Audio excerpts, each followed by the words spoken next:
Hi everyone, welcome to my channel. I am Brimilda and I hope you guys are good wherever you guys are under the COVID-19 conditions. So I know that as promised, we are going to have a series of my BRICS experience with each of the BRICS countries participants, and I know that we said we are going to go according to our acronym, which is BRICS. So today we're supposed to have a Russian participant, but unfortunately, due to material conditions dictating, don't ask me what they are. Anyway, we decided that we are going to do, we're going to interview an Indian participant, and today I have Isha with me. She is from India, and I'm going to allow her to just say where she's from and just give us a brief description about what she's studying. And yeah, Isha, Hi, the floor is yours, love. So thank you for having me. And hi everybody. I'm Isha. I'm a final year international relations student. So this is I'm doing my bachelor's in international relations, and here I am on the BRICS internship in Russia. Here you are, indeed. So, Isha, like you know that this video is basically just about your BRICS experience and everything. So I would just want us to unpack, because just about everything, there's pros and cons in life. So I don't want us to be oblivious to what the cons are, Yeah. So we'll start with the just as an icebreaker kind of thing. What were your emotions, like your first heartfelt emotions when you got the news that you were selected for the BRICS internship? So to sum it up in two words, I'd say excited and overwhelmed. Because like I had been applying to a number of places for internships, some workshops, summer school, and for some of the other reasons they hadn't worked out. But this seemed like a thing that it's, oh my god, it's happening.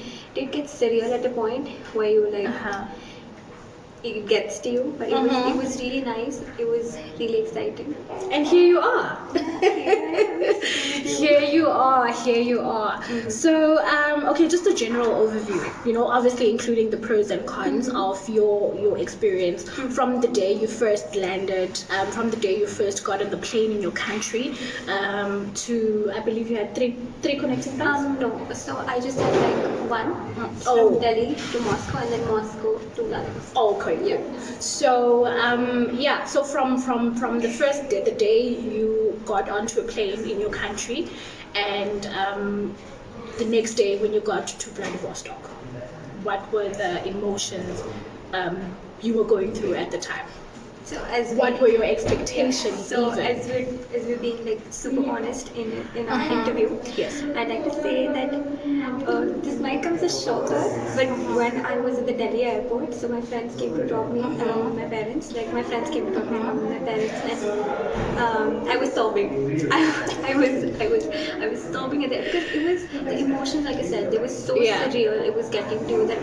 It's like my first independent trip to like study abroad. Yeah. And managing everything on my own. And like the minute I stepped into the airport gate, it was all gone. Like I was sobbing. I was sobbing. And it was all gone. I was like, okay, now we gotta get our game. Now you gotta be a good girl. Now you gotta be a big girl, honey. Now you gotta be a big girl. We gotta get our game faces on. Yes. We just have to do this. Do this thing. So you got here, and what were your first impressions? What do you think? Not think rather, but what were your expectations lived up to? I didn't like know so much about the city specifically, so I was like I didn't have so many expectations in regard to it. But like on our way from the airport to the campus, there were not many buildings that I saw. Like there was literally very few like buildings or people or cars or anything that you could see. So I was like, oh my god, this town is deserted. I that feeling is very mutual. It's but very of mutual. course, the first thing that you see when you get out of the airport is snow. So Yeah, definitely. It was all white. It was, yeah. All white. You looked around, it was white. It was like, what is this place that has no mountains? Like, the mountains even are covered in snow and everything. Nonetheless, Isha, so, yeah. So you got here, you had all of those expectations, emotions. You were just going through a lot of things at once. Trust me, I know. So, yeah, man. And based on how you experienced the culture in Russia, how you experienced the people, the language, the food, what do you think about about the food? Because we come from two different diverse places, and disclaimers up. I love my spices. We so I'm not going to be like discriminatory towards, because every cuisine is independent and unique in its own way. But because in our Indian palates we have so much, like we have flavor and we have spices, we have a chili. So that is something that I definitely found missing in the Russian cuisine. But of course, it's like I said, it's unique in its own way. Yeah. But for me, I did have a slight difficulty like finding the food. Okay, and the language, and because like from our countries, we come knowing that, okay, because English is a universal language, I don't think there So should in be India a as problem. well, like you go to any like towns, only I feel only the small villages or towns, they might not have Proper, yeah. English, but every other city you go to, they like the hoardings, the signs, everything will be in English. The people will be like, everybody will know, even if not the entire thing, they might not know the language properly. They'll definitely know some of the other words, which will help you to get your way around it. Yeah. So in terms of that, how As a foreigner, how I don't think you will have that much of an issue if you come to India. is it? Yeah. Okay. In terms of the language. In terms of the language, obviously. Yeah. So you, as a foreigner, in terms of language in Russia, what were the challenges that you came across? So, just to get to it, the normal grocery shopping, which you can probably do in 15 minutes, initially Would take 2 hours. Yeah, and more. It's true. Because one, you'll have so much difficulty finding out, okay, which thing is what is okay. And like you said in your previous video, even Google Translate doesn't help, because you're trying to figure out, oh my god, is like, what is it? Where's the honey kept? Is it the honey or not? So this is some issues that were there, definitely, which, like I said, you might not face as a foreigner if you come to India, because we have a lot of. Yeah. All right. Let me just quickly be. I'm just quickly going to be a bit controversial. So, what? Okay, if you were advisor to, let's say, the education department or the education system rather in Vladivostok, in Russia rather, in terms of language, would you suggest that English is supposed to be something that would be as a first language in schools and in universities? I'm not say the first language, but like we came across a lot of people, like other colleagues of ours who are Russian, and they've told us that they only started studying English in the colleges, like when in their first years. So I think the English doesn't have to be mandatory as a first language, but I think it should be included in the curriculum.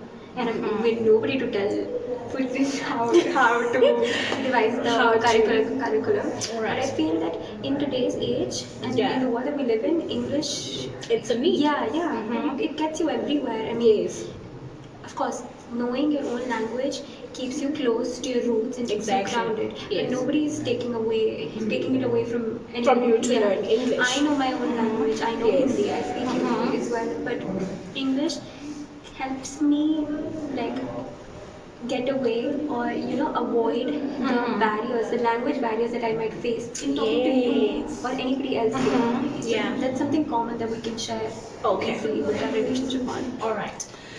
Whew, okay. Okay, so just to sum up the whole experience and everything, in one word, how would you describe your overall experience. Let me not say BRICS experience, but let me say your overall Russian Vladivostok experience. How would you describe it in, let's say, 2 or 3 words? Okay, to put it in 2 or 3 words would be a little difficult, but like I'll keep it short. So overall, it makes you realize a lot of things. I'd say, like in a cultural aspect, in as an individual as well, it makes you learn a lot of things about your own self and about your family. That oh my God, how much effort it goes into making things work, keep the house running, Yeah. or keep a livelihood running. So when you're on your own, you realize. So you basically saying independence. Independence. Yeah. Right. No, then that makes sense. And responsibility that comes with it. Definitely. Yeah. So now you actually you were forced into a situation where you had to like cook because there's no mom. Number one, you can't eat takeouts every day. Yeah. You had to clean your room. You had to like do certain things, prioritize certain things. So that's a good thing actually to take away from this experience and to have Not learned just from with the experience. that. In terms of like as well as that, we have the package of the coronavirus gift on top of that. So it makes it a little more harder. Yeah. Because you're dealing with everything else, and even though thankfully that we're sitting here, we're safe inside our dormitories. Whatever the news goes outside, it does get to you sometimes. Yeah. All right. Did I cut you? Okay. So I wanna get into.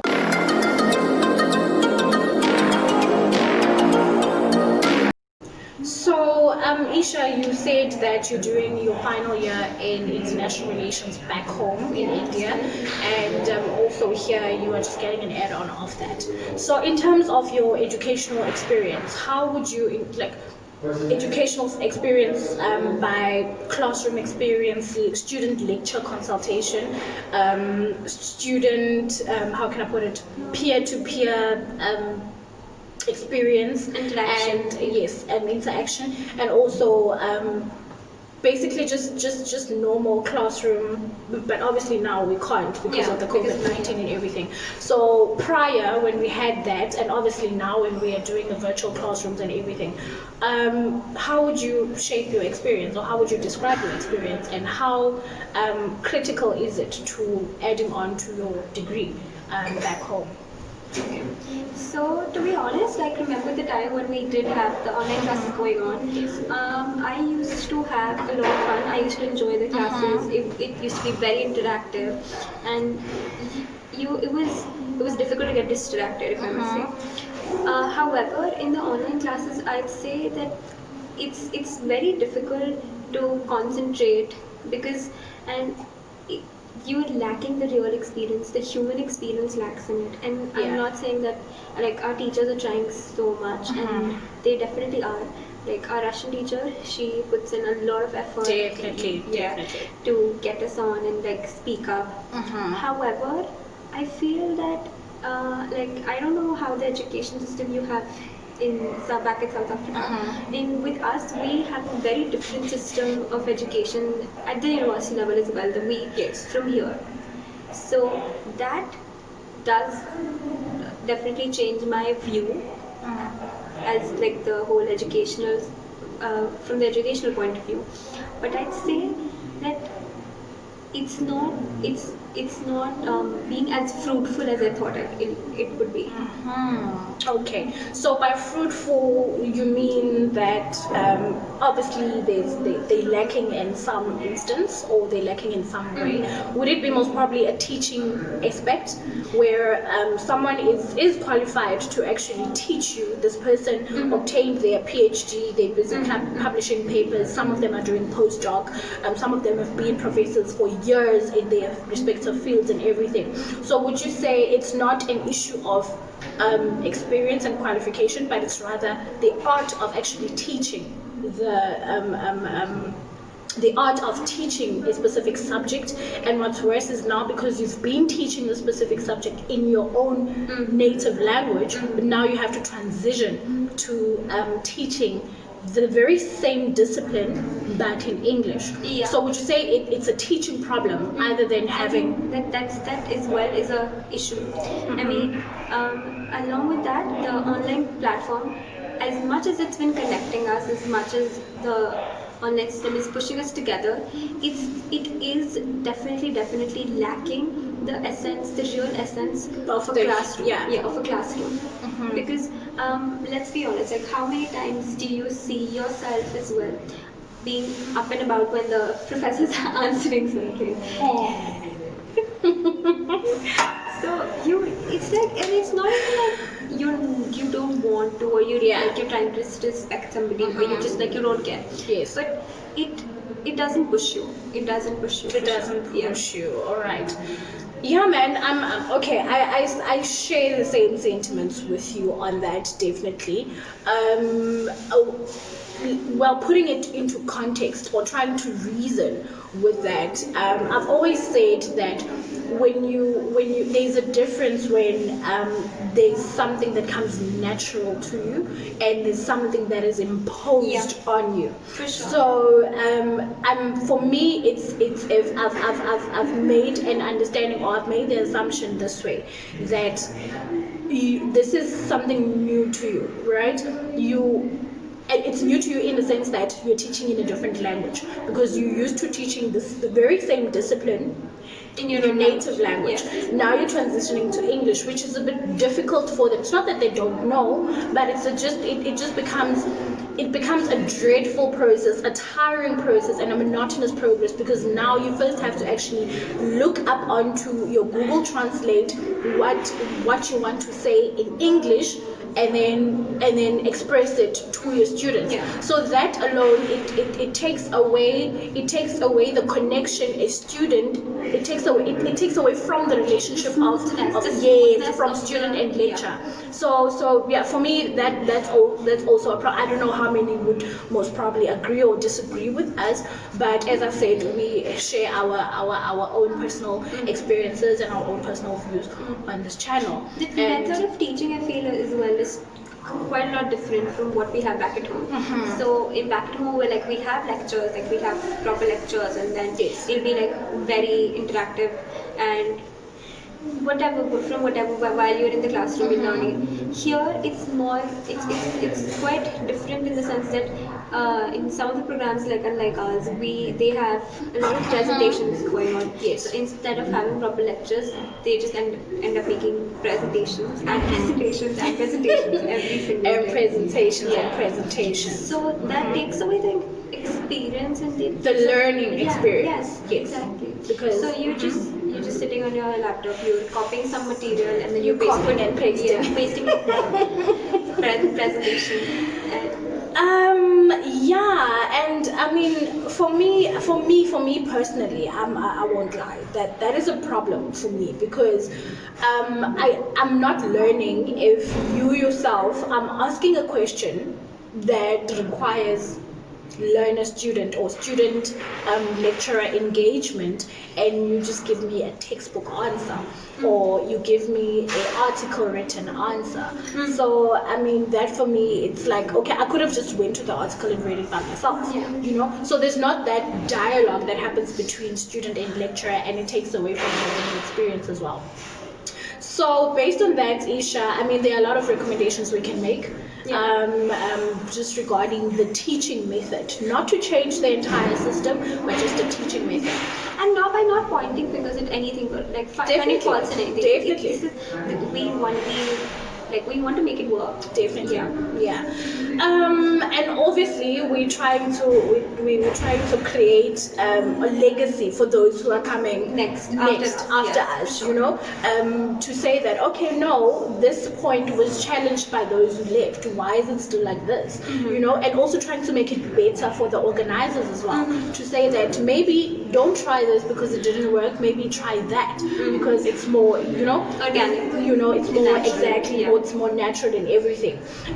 We can't take away the fact that obviously English is not their first language, and it's not a universal language in this country. So do you think you're suggesting that instead of just keeping the teachers or recruiting teachers from their own countries, teachers from across the world. Like we do have it, like we have great professors, but because of COVID, it became difficult for them to became travel. difficult to yes, definitely. But definitely, this is a very valid point that you've raised. Yeah. So, okay, based on that, based and just putting all of your experiences in a nutshell, your personal experiences, your cultural experiences, your educational experiences, would you then take that experiences, make it one wholesome, wholesome recommendation to recommend this specific educational internship to your peers, to people in your own varsity, would you actually be in a position to promote it? Does it give you that urge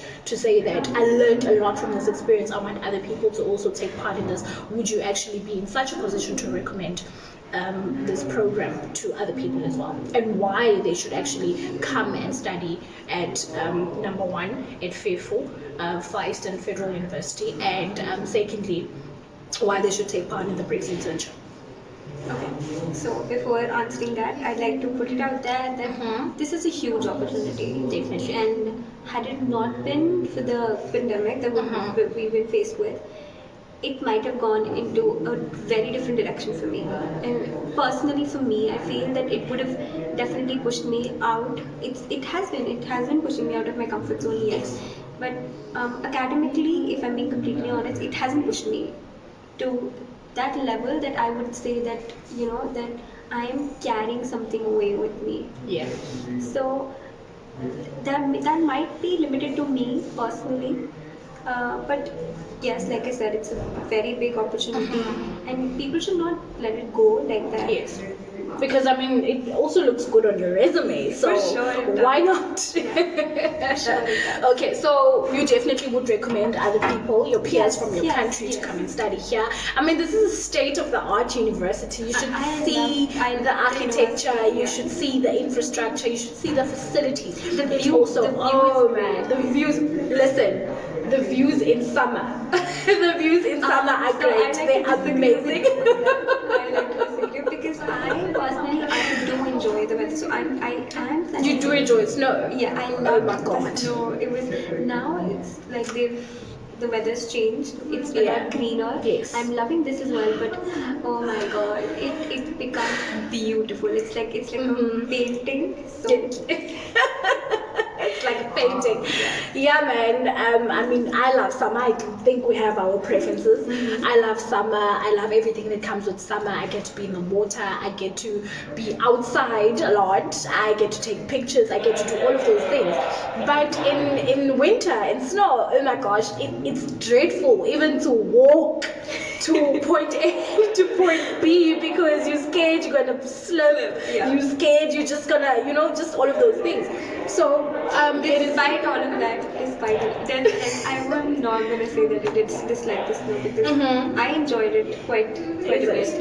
Yeah, no, it was quite an experience. It was definitely quite an experience. I would come back just for the snow, but stay indoors and just chill, inside, because at least inside it's not that cold. We've got heaters and everything. It's just a wonderful experience. But preferably any day I'll come back in summer because hello, it is so green outside. It is not even. It's beautiful. It's amazing. Yeah, it's beautiful. I think I'm gonna take a few shots of that and just do a quick insert about how it looks and the scenery and everything. So Isha, that was a very fruitful interview. It was. I hope that a lot of people are actually gonna listen. But before we close, I just wanna bring a bit of politics into it. Just for because control. You like to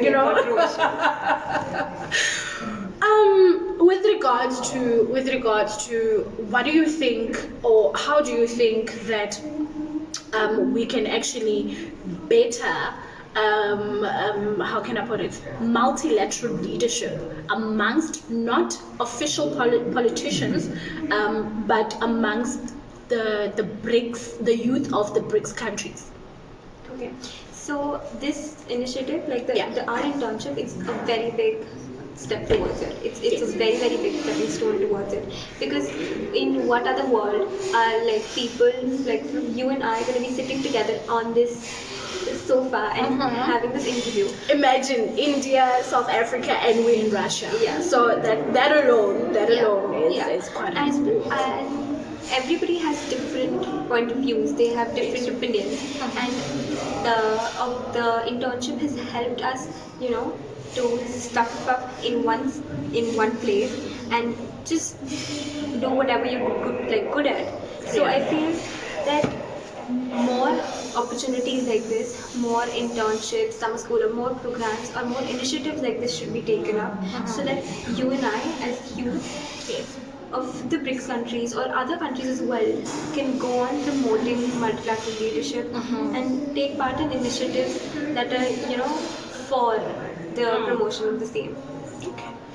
That is really, I mean, just to add on what you just said, I mean, being in an international sphere, right, is experiencing different things, experiencing a different way of living, thinking, communicating. Yeah, definitely. It shapes a new narrative, actually, because it sometimes I think that maybe because our country's leaders, they sometimes maybe they've outgrown their time, and maybe it's time for the youth now. and then, yes, and then maybe it's just time for us to actually just shape a new narrative in terms of bringing countries together, in terms of making new memorandums of understandings maybe that at the youth level encompasses. as well. Maybe at the youth level as well. That's what I'm trying to say. So it allows us to actually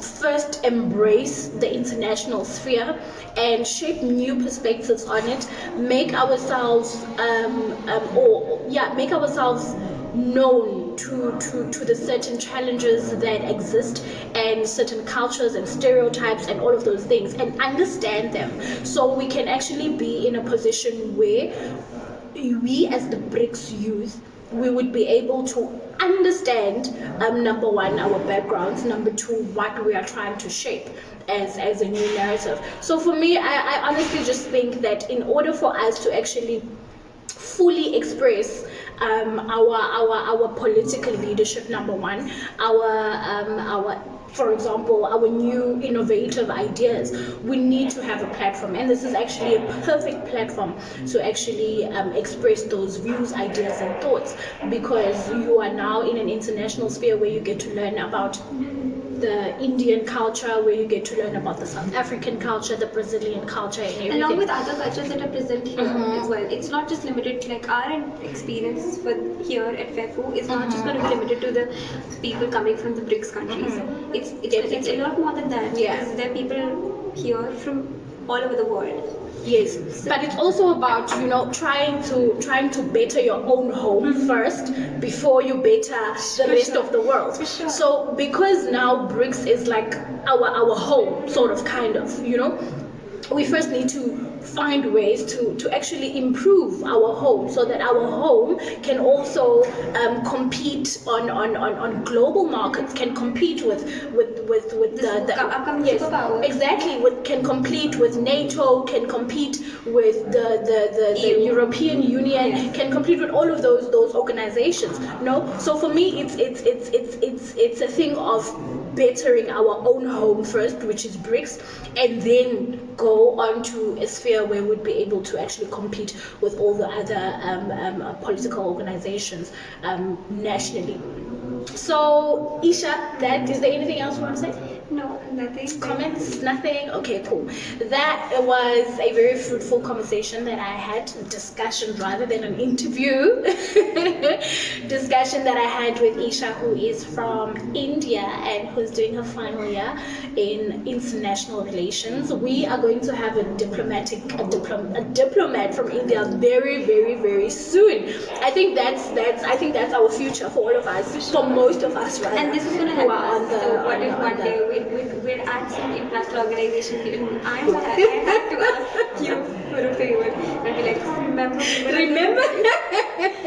So this is going to help better relations, because we're we're going to start at a very early stage. Definitely. From the youth level we're starting. Not that we were like 30 or 40 years old and then we're meeting and we're scheduling meetings and meetings and meetings. Yeah, I like that. I like that.